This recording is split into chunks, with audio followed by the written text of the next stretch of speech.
सबका कन्हिया प हरी हरी उखिया त देखे में सुंदर लागे हो।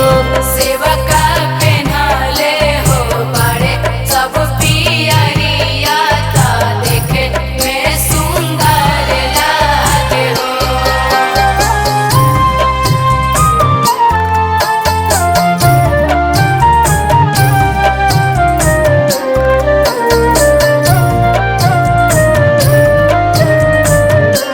सेवका पेन्हले हो बड़े सब पियरिया ता देखे में सुंदर लागे हो।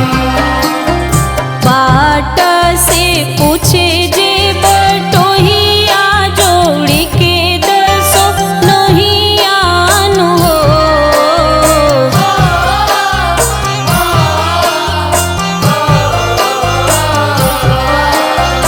बाट से पूछे जे बटोहिया जोड़ी के दसो लोहियान हो। कहवा जात बाई सब ही नगरिया त देखे में सुंदर लागे हो। सेवका पेन्हले हो बड़े सब पियरिया ता देखे में सुंदर लागे हो।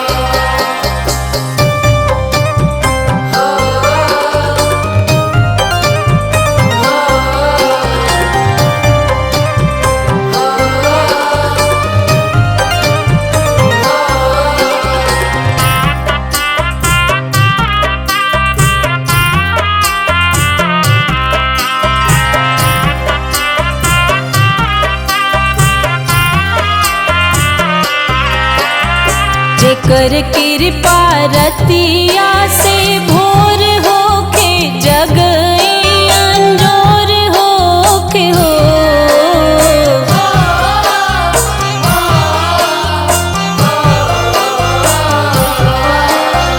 जेकर कृपा रतिया से भोर होके जग अंजोर होके हो। जात उनके पूजन के दल बाटे दौरा भरल फल बाटे हो। सेवका पेन्हले हो बड़े सब पियरिया ता देखे में सुंदर लागे हो।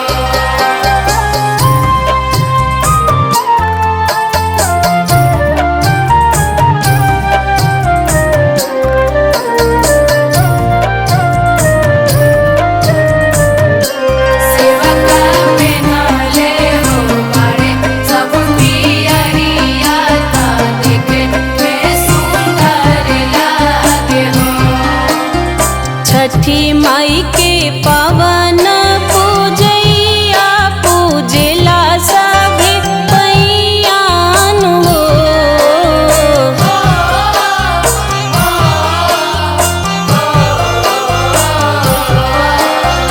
छठी माई के पावन पूजैया पूजेला सभे पैयान हो।